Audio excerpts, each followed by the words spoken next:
and I'm going to change the title. I've been playing with the words dance with data science, and I see data science really, can be quite a dance when you got to learn the different steps and put practice into it. And when you get it right, things just kind of flow like a dance. So, Right. yeah. And also, people talk about data science as an art. People even talk with them, label themselves as data artists. And yeah, that's what I'm playing on here with using this, which I think will hopefully catch on with our Dance with Data Science live stream coming to you weekly from datascientist.com. We are open and transparent about the projects that we are working on. Everything's up on open source. But yeah, I'm just going to change the title and we'll jump into. I'll do a little intro, something along those lines, and then hand over to Lachu. If things go well with the stream, if not, I'll kill it. And yeah, let's call this let's call it team meeting with Bhutan team. That'll do. Okay. Well, let me. We are streaming right now. I'm gonna change my. Uh-oh. I got the echo happening already.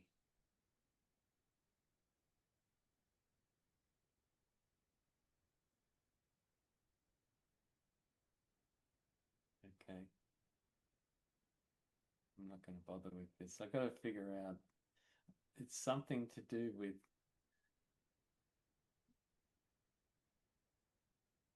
connecting to a third application like Zoom. I think Zoom is also putting its audio through, but I've muted everything else. I think in your maybe Yeah. there should be a setting in your OBS where you can mix the audios. Okay, let's I try don't know that. how to do it, but that's one of the issues I had faced. Well, that's good that your voice isn't being echoed right now, Buan. It's just mine. You need a better headphone. Yeah. Troy, Yeah. I don't know whether that's a device issue or not, but where is mine now? But essentially, I got myself a microphone. I It's a wireless microphone, but essentially it handles voice cancellations and all. I think I saw a video of you there with a microphone, so I assume you can probably use it right now. Yeah. Well, my setup that I've got right now is this microphone. Yeah, so that should solve your problem, right? If I mute this, can you guys still hear me? Yes, Yep. sir. Okay. Well, I think I just muted the audio to the live stream, which actually fixed it in terms of the echo, but nobody on the live stream will hear us right now. And it's going to play with a few settings here. Let's do this as well. I think won't bother too much. So everyone's on live stream right now. The audio's cancelled. Let me fix that up.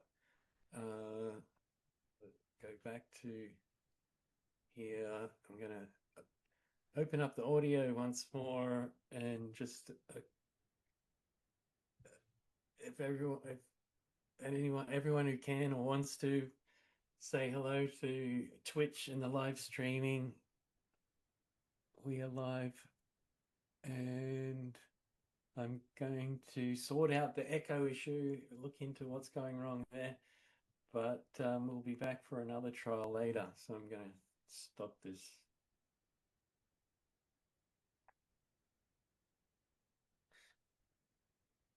Stop streaming.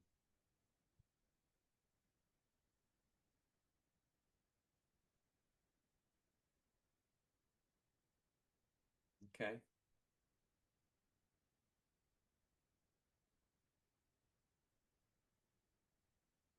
Can everyone hear me?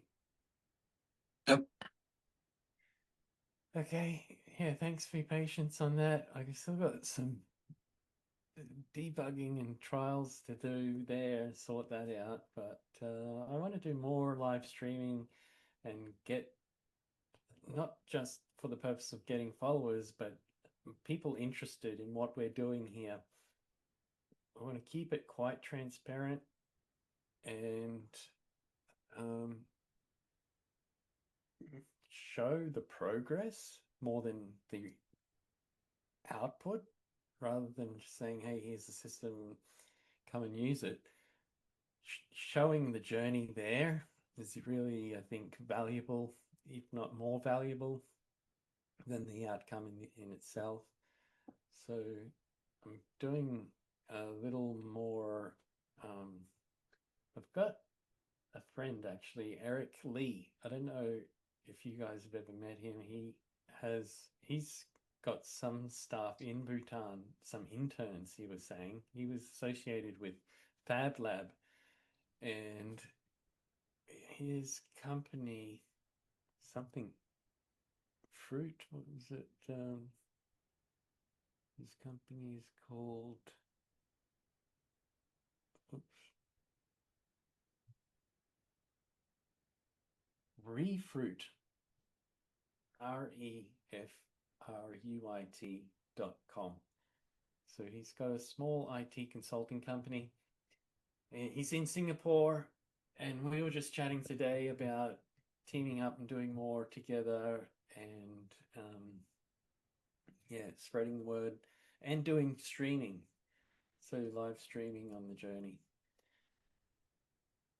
So that's the progress, how we're going on.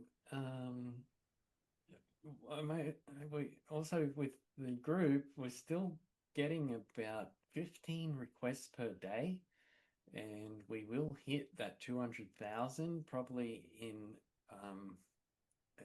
at least in less than 2 months.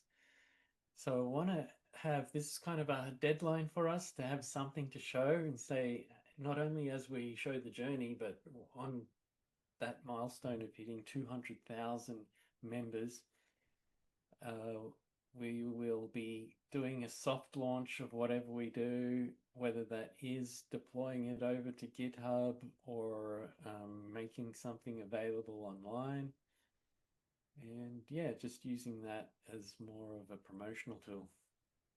So Kelden, you got your hand up. Yeah. I think I just wanted to make a suggestion or like an addition to what you just said. Because the whole goal of the data science program is to showcase people and to be able to showcase, well, I'll say it in two ways. Number one, lab rats, and number two, showcase to people that by going through the program, you can actually get things done and that you can use it as a stepping stone towards whatever you're doing. In this case, our participant is Lachu in this case. So my suggestion that I could make, and this is up for debate if you guys feel like this is a good strategy to go down. So if I could just briefly share my screen, if that's okay with everyone. Yeah. Um, yeah. It's very brief, but so I put up a bunch of the note on your code base.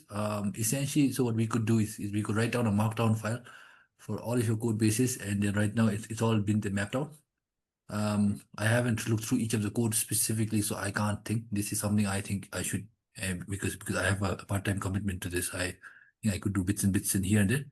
And essentially, so what we could do is just over your code base, we could just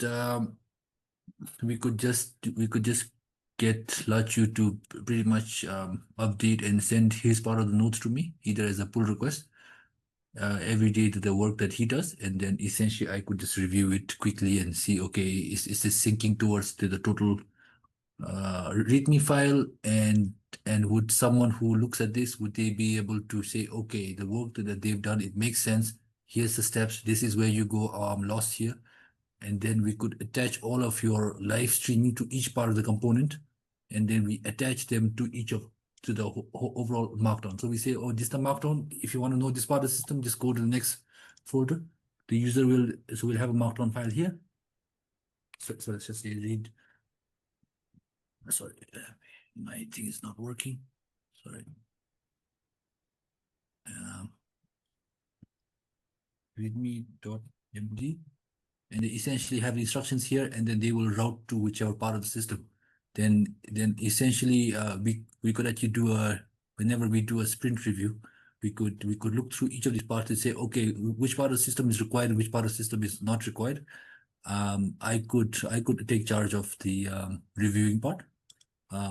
Obviously I will only do it within my part-time commitment frame, and I will not do anymore, but this could be a structure, and then over time you can showcase this to everyone and say, oh, this is what we've done.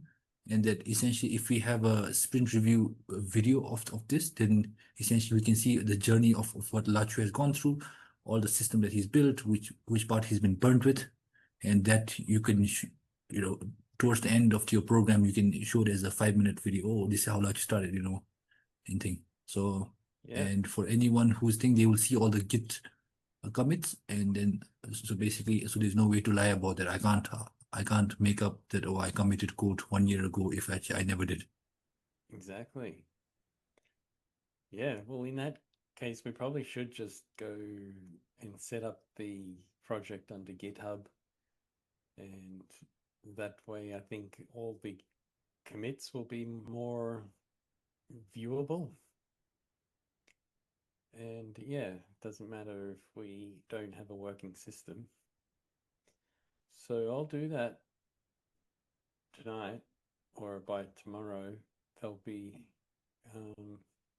I think we've already got a team under GitHub.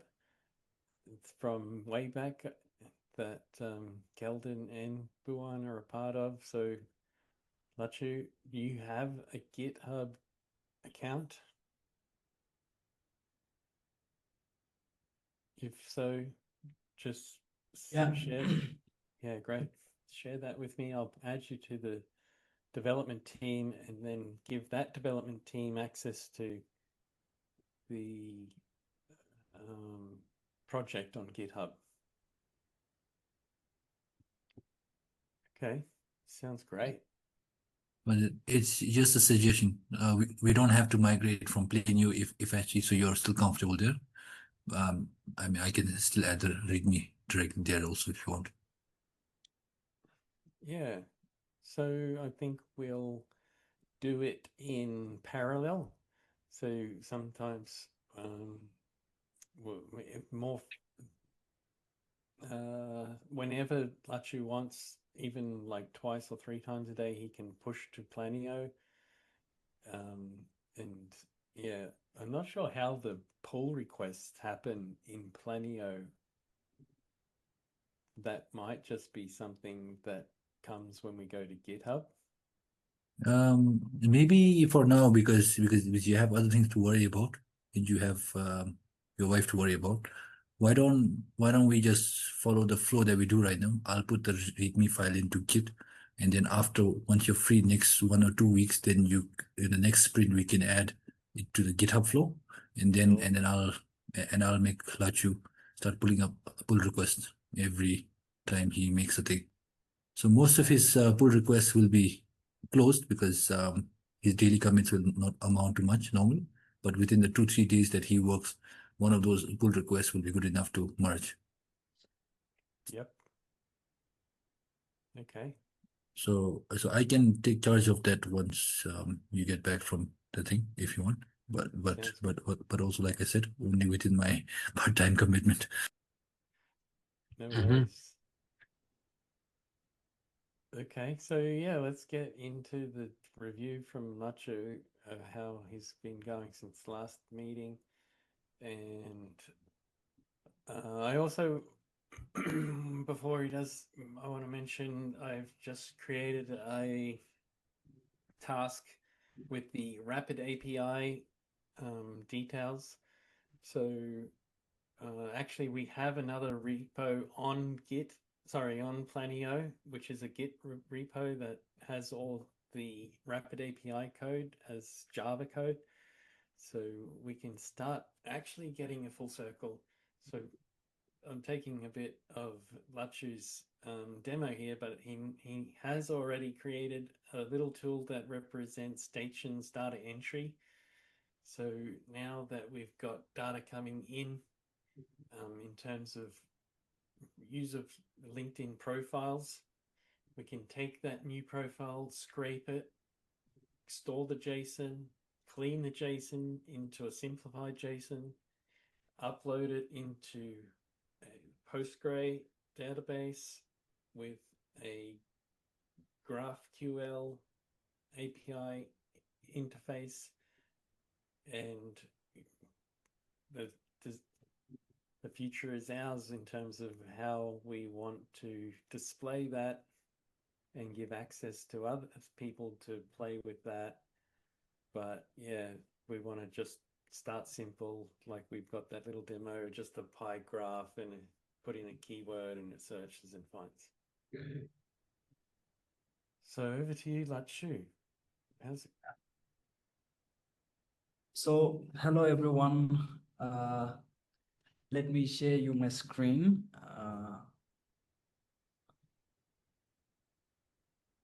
I'll just go.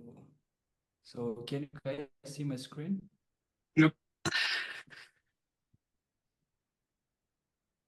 Okay, so last time, yeah, something did not work and I could not show you guys this simple dashboard where we have a search bar and we can search, and then there's another bar that says I'm feeling lucky. So we can search for the title of a person and then the name of a person and then their summary related something, the summary that has a relation to it. And then so let me search data scientist.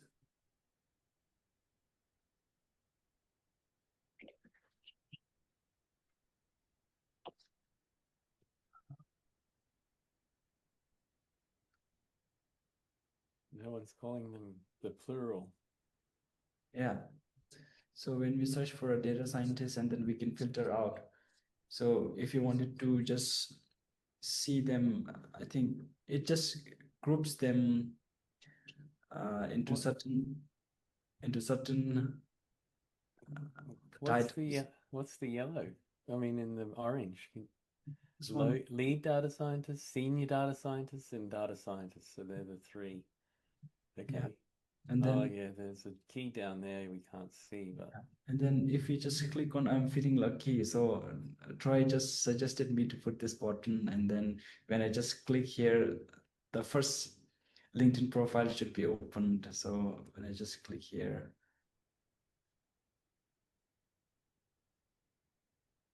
this guy comes out. So the first profile just can be just clicked out, and then if I can interrupt a little bit there because I want to elaborate. The interface will be for people to make connections.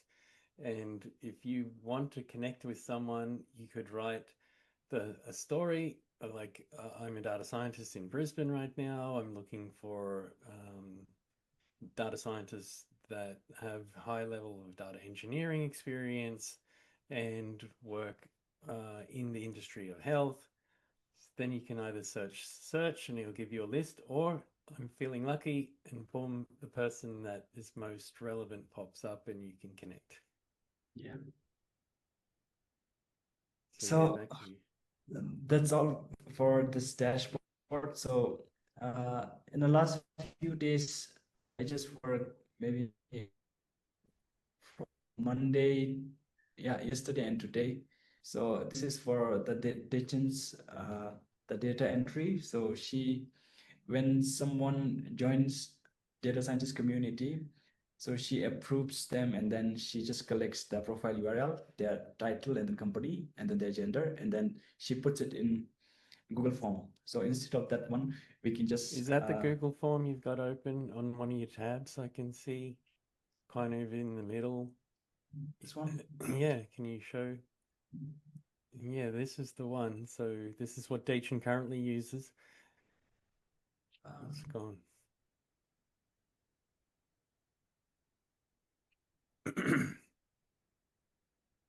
Can you show the Chrome tab, please, Lachu? Here. Yeah. So can you click on the questions tab next to responses? There's questions, responses, settings. You see those words? Yeah. Yeah. So click on that questions. Thank you. So yeah, this is the interface that Dachin's currently using to enter the URL, title, and company, and select the gender. The gender is based on the photo, and she will just decide whether she feels it's male or female, or type other in terms of when it's not sure. So I think she has a key whether there's no picture. So she might write no picture if there is a picture, but it's undetermined. It'd be undetermined. But yeah, we are replacing this.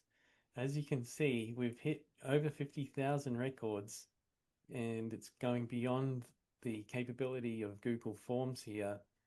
If you click on the responses now, Lachu, where you were before, Yeah. it will say you can't actually view them, you have to download them. So back to Lachu's demo, the replacement for this, we want to be able to see everything, as well as her to do some data entry, as well as removing things from the list. So I see Lachu's put that little X there. That wasn't there since last time. So Yeah. Related. right. Okay. Yeah. All right. We might want to have a warning also saying, are you sure? Yeah. That's good. Can you enter one? Enter one more. So part of Lachu's task is also to migrate the existing data, that 54,000. So yeah, we have over 100,000. There was a number of two different systems that we've been putting data entry in. But yeah, this database will hold all the records that we have currently of the usernames, profiles, gender, and also the date that we entered them. So we will have information knowing that this person requested to join the group back in 2020. So what happens if you hit save? Oh, Yeah. Okay. So basically, yeah, this then we pull from this data source to get the username. In this case, the username's Lachu Man Basnet B7787922B. That will then feed into Rapid API, and we'll pull the full JSON down and store that on our local server data repository. Eventually, we want to start using the Rapid API for more than just pulling profiles. We can get posts. We can get reactions, comments to posts. We can get jobs as well. And yeah, we'll play with that as we go, but we'll stick with profiles for now.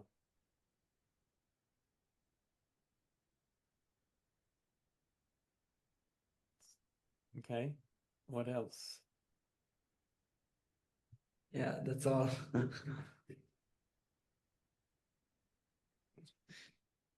So yeah, I just tried with Docker. I think when I was in the college, I think the Docker was introduced, but I never used it. And then I just tried it today, and then yeah, I need to just put all the data that's downloaded in my local machine to the Docker database, the container, and then to make one table just below here, so that all the data entries will be seen. Yeah, so Lachu has Okay. moved to Postgre. This morning we had a meeting. He was having issues with his Postgre database. I suggested to use Docker and use review the code in the Golang folder on how to make that happen. And we will now moved Postgres, however you want to pronounce it, and that will be more compatible with the work that we've done in Golang that Buan's written. Yeah. So what is next for you, Oh. Lachu? What do you have left to do? I mean, your next steps. Here, I've left to put one table so that everything that has been inserted here comes just below. So that's another thing. And then next is I just need to work with Rapid API, where when she just when she inserts some URL, and then it should automate, and then it should just scrape the data. So I don't know how to do it, but I'll just look into it and then just try to work. Okay, but yeah, her name is Dachin. You don't have to say she. Oh, sorry. Okay. Then any comments, Kelvin Buan? No, that's fine. But were you able to import all the data with the script that we wrote last Yeah. time? Yeah, push that up into the repository. And I fixed Okay. it. There was one issue. If I can share my screen. Stop Lachu's share. So, can you see my screen? Yep. What my input? I think it zoomed out too far. Wait. Okay. Now, when I ran, there's a few issues with the makefile that don't work. I think you Mhm. knew about them but haven't updated them. I had to run that command. I think monitor GQL gen doesn't work nicely Yeah, with the yeah. It's this one that didn't work. yeah. Oops, sorry. Mate, what did I do? So I had to go to whatever it was, the web git, and do that. Yep. To fix that. But yeah, I think other than that, everything's fine.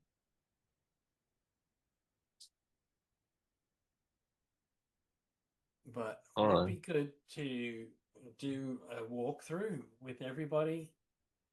Mm-hmm. If you want to, can we do one now?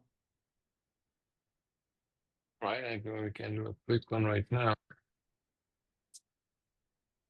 So, do you want to share your screen, or well, I just want to give everyone a quick overview of this folder and everything underneath it and how it all comes together with do telling us what it's all about.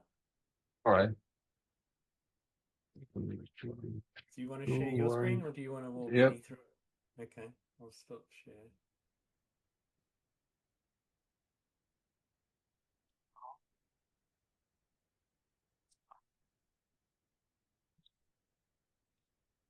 Investment. Yep.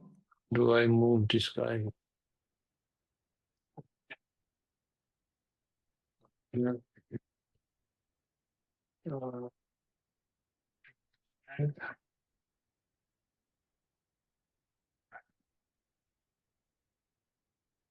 right. It's the one. Yep. So yeah, this is the directory. Actually, this is the one. I think this is the one. Maybe yeah. Somehow. So this is the cleaner version. So because the repository in the Planio has everything, the Python and everything, but this one has the clean one. So it's a Go-based backend where the API are exposed through the GraphQL. So it has big, I mean, this is the boilerplate I reuse like in most of the projects wherever I need to create a new backend because it has batteries included, like your testing, your patterns and everything, the seeding and migration, the multiple environment setup. So I'll go through one by one folder. Okay. So this is a script which lets you initialize your databases for your Docker environment. So we need like three, one for development, one database for testing, one database for end-to-end testing. So yeah, so it does those three.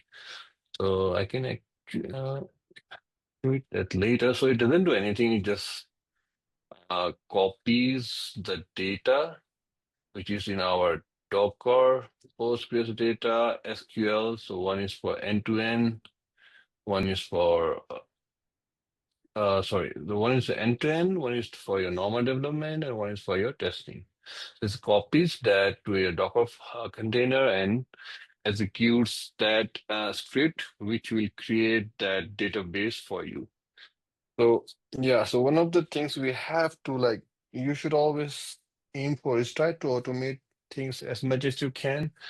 So because when you do things manually every time, I mean, sometimes you might, kind of make some mistakes and that might break the application. So we have tried to incorporate this kind of a scripts where you just run the script and yeah, whether your results are reproducible, right? Okay, so yeah. Then we have command folder. We'll come to this later. So this is our config file. Give me a second, someone's calling me. Give me a second, someone is calling. I guess I have to message them. Do you have to take that call? No, that's not important. So let me know when you're back. I want you to go Yep, through I'm back. the I'm okay. back. So yeah, can you show the make file? So basically, if we want to run that command, is there can uh, Yep. yeah, So setup. this is your make file. So you can think make file as your package.json in Node.js project. Or your settings.py in your Django project where you can mention different kind of commands to run the server or different kind of like automated task, right? It's similar, like if you run something like make setup db, it will run that script for us, which will, I mean, right now my Docker is not running, that's why it's giving error, but it will auto create the database for you. If you run for test, it will do for test, for end-to-end, it will do for end-to-end. So yeah, that bin slash initdb is under the bin folder that you just showed us. And is that correct? Yep, yep. and then that init dbsh. Can you open that? Being in Yeah. DBSH. So that runs two lines. One copies a CP. So compose. So Docker compose. Yep. Then a CP, which is copy the file that is SQL Postgre over to the Postgres container. container. So I mean, you have to run all these commands when you have to, of course, you use the Docker Compose to spin up your Docker network. You have your Postgres and your application running and everything. If there's any more containers, so right now I have my app services, Redis service, and Postgres service. right. So when I run my Docker Compose up, it will run all this service, and when you Yeah. run your make file, it will go here. It will. Mm-hmm. What it's doing is copy from my current directory, copy this guy, and paste it to your Postgres service under this folder. Yes. Then you use Next that. line, Yep. then execute that. Right. And then can you just open up the SQL Postgre again, that SQL. Yeah, that one. So that's what it's going to run. So basically, if the database exists, if it does not exist, drop if it does exist, and then recreate it. Yep. And then, so this will, I think, be helpful for Lachu as he's doing a similar thing, running a Postgre database under Docker. And yeah, if he can follow the same way of doing it, it will be neat. Yep. So anyway, yeah. Oh, Give me so, a sec.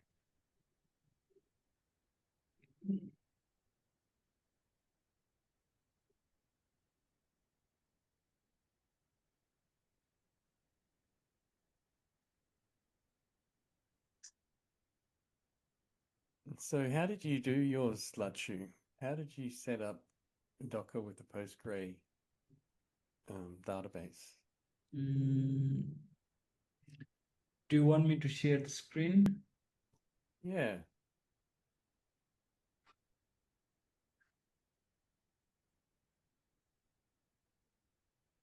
Okay.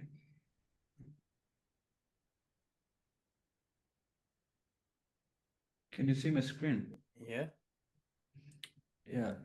We have different directories inside. So within Python, we have one dashboard, and then data entry interface.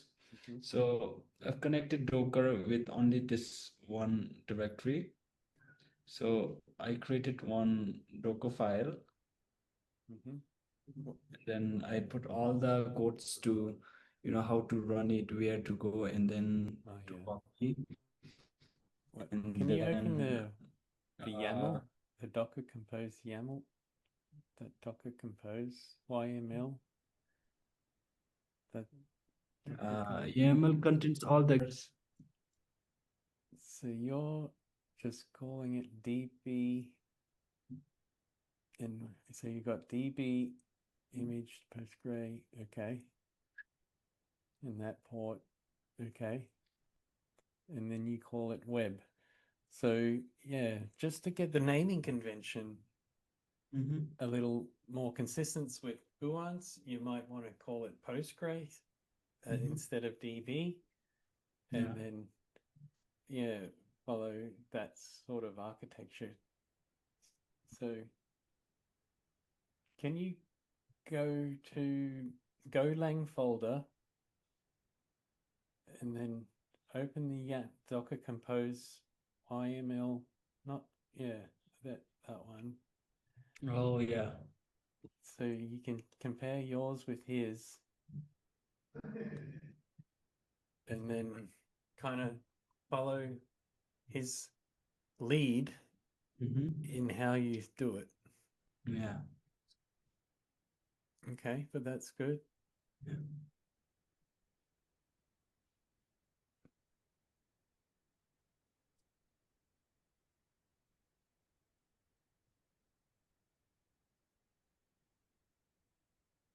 Okay. I think the one's gone.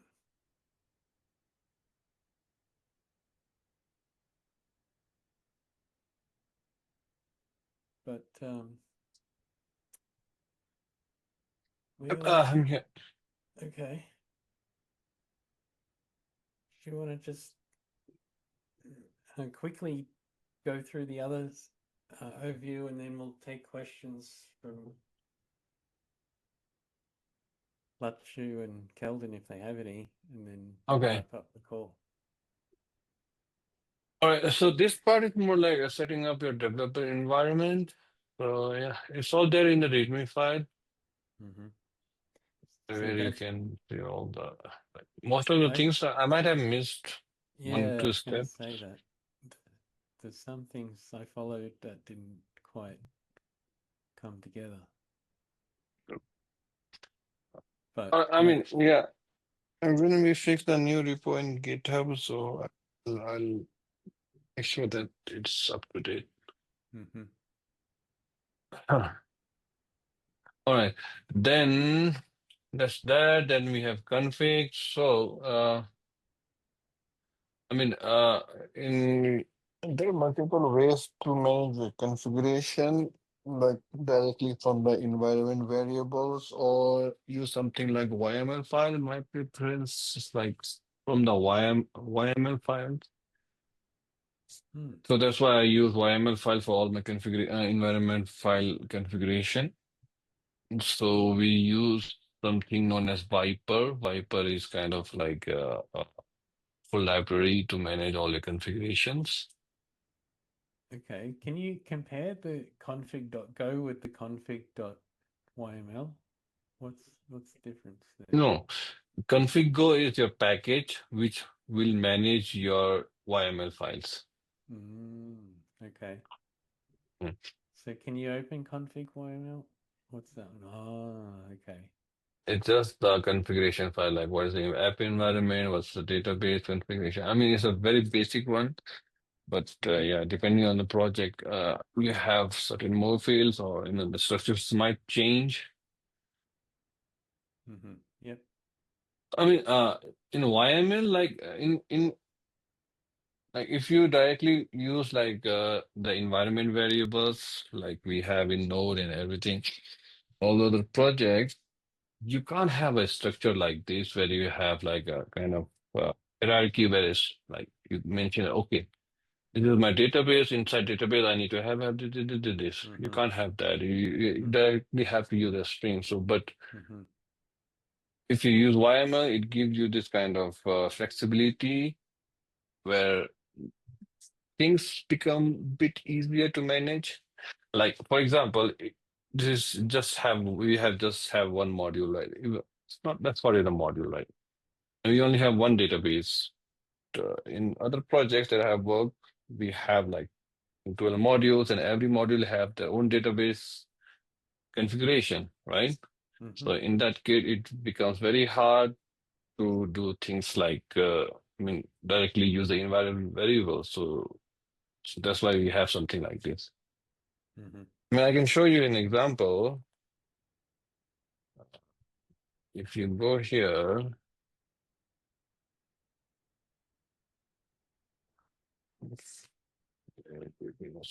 config/config.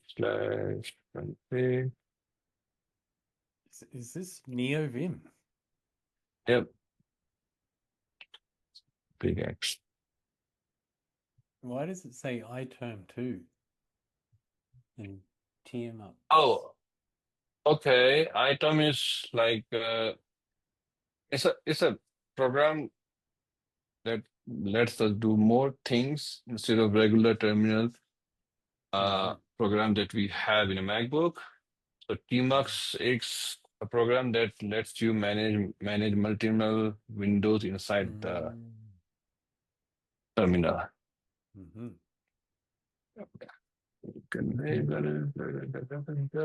So yeah, I Hello. mean, for you, I love yep. the setup though. I love Neo the Vim.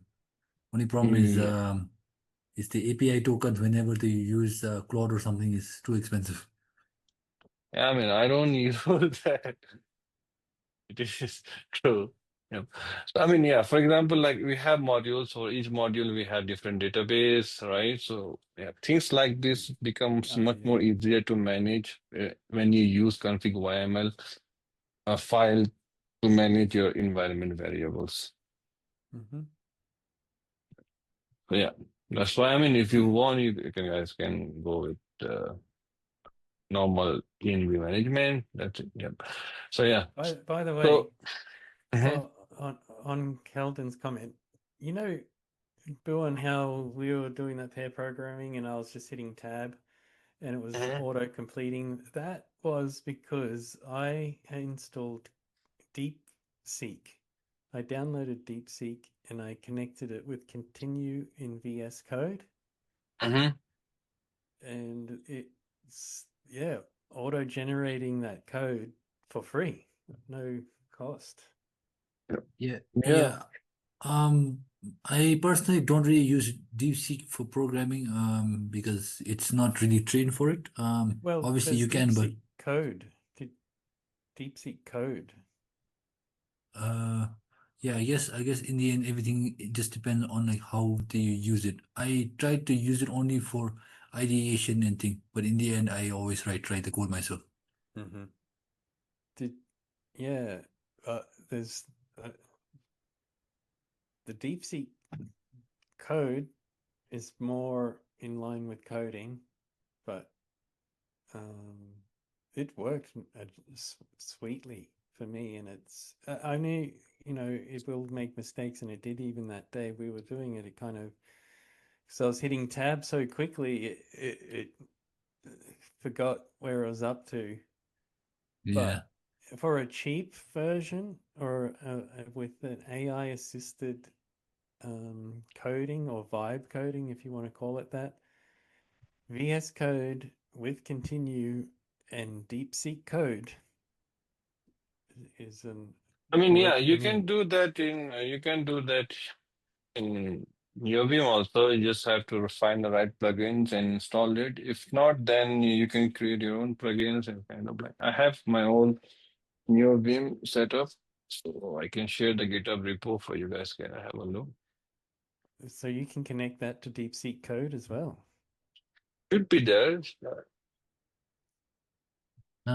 Troy, in my experience, if actually you're using the free versions of an LLM for programming, it's better to just write the code yourself Right. manually.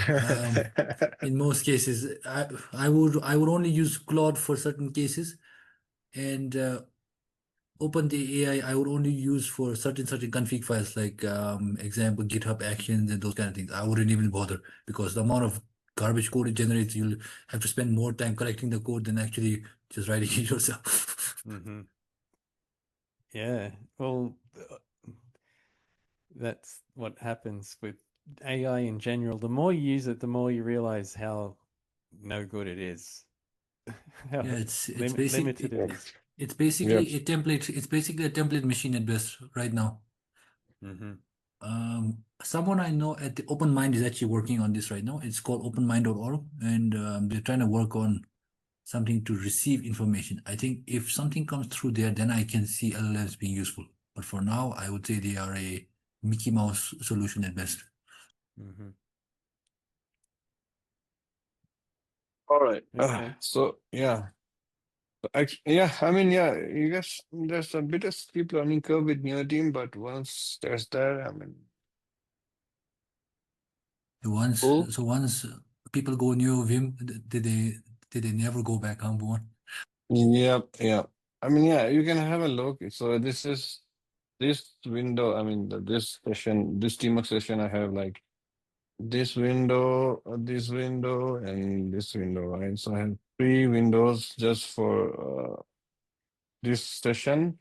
And Mhm. like that, I have multiple sessions. One is, I mean, for each freelance client, I have kept the session. So whenever I want, just can just open the terminal, run tmux, and it opens all the config files. Learns all this, it loads all the session for me. And within a session, you can have multiple kind of projects going on. So work is something like this. So I have zero. This is front end. This is something I refer to. This is backend. This is backend. So you can see like multiple windows. Even after that, it doesn't slow down. But Mhm. VS Code, what I found is like it kind of eats a lot of RAM, and Mhm. things like this happen, like your autocomplete is not working, your linter is not working, your LSP is not working sometimes. Yeah. So instead of actually working, we are trying kind of like lost in fixing all those set of issues. Mhm. Yeah. Yep. Okay. Yeah, maybe in the interest of time, maybe we should ask Lachu if actually he understood something, or even Yeah. if actually he didn't, then I think these kind of things it's hard to explain in one video. You have to kind of touch the code base yourself. Yeah. Agree. Yep. So we'll come to wrapping it up here and give it over to Lachu to give comments on this and also what challenges that he might want help with. Are you still there, Lachu? Yeah. Yeah, I think what I learned from here is that I just looked at Bowen's code. The structure was quite nice about the Docker configuration things. And then, yeah, I found so nice thing that VMware is actually so great. So yeah, I was actually looking at VMware to just install it. So I'll just try it out. You talking about VMware or NeoVim? VMware is VMware is a NeoVim different thing. lecture. Sorry. I was talking about, yeah, NeoVim. Yeah. NeoVim, yeah. Yeah. Yeah, give it a try. Try to, set it up all by yourself from scratch. First Mhm. thing, like you can find a couple of tutorial online, follow those tutorial and try to set it up from scratch. There are, a lot of flavors that exist in the market. In the online, where you can just pull it down and set it up. And by doing so, you wouldn't learn how to actually set up your ID, right? So that defeats the whole purpose of doing that. So a lot of tutorials that exist to set up your ID. There's one guy, Joseon, Jeseon, I guess. Yeah, that's what I followed. Jeseon. I forgot, man. Jeseon, something like Vim or something. Yeah, Mhm. this guy, Joseon Martinez. Yeah. Okay. So he has a very good guide upon your terminals, your NeoBeam setup, and everything. Yeah, look into that. So you'll learn a lot of Uh, things there. Bowen, can you just paste the link into the group chat? Into Yep. the Zoom chat. Sure. Thank you. So this is Joseon. So I'll also paste mine. Okay. I'll do this one.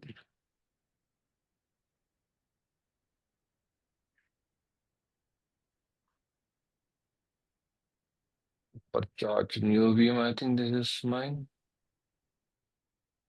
Maybe. Yep. So this is mine, you guys. It works with Node, Node.js, Graph, Go, Escape, React, and everything. Sweet. Boone, how well does it handle Vercel and those kind of configs? Well, Vercel YAML files or maker files? it should handle. If it's YAML, it should handle. It doesn't Okay. matter which platform is it. Peter, I mean, it has all the. I mean, for React, at least it has all the configuration bits baked in. mm-hmm. And So, by React, you're referring to Next.js configs. They would also yeah, apply, right? yeah. Right. Sweet.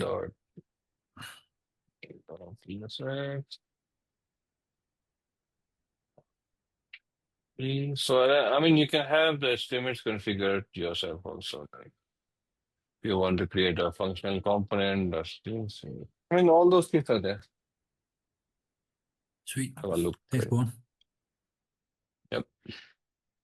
Okay. Great.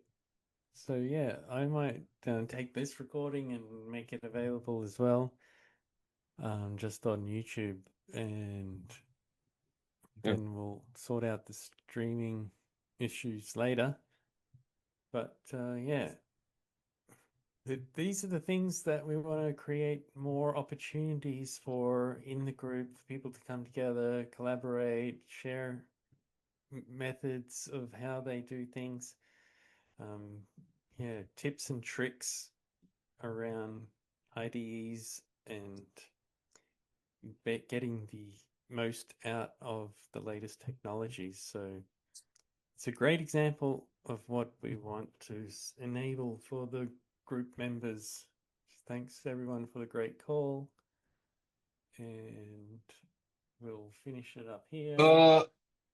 I mean, yeah, let's show. I mean, if you need help with understanding the Go code from end to end, we can have a call for.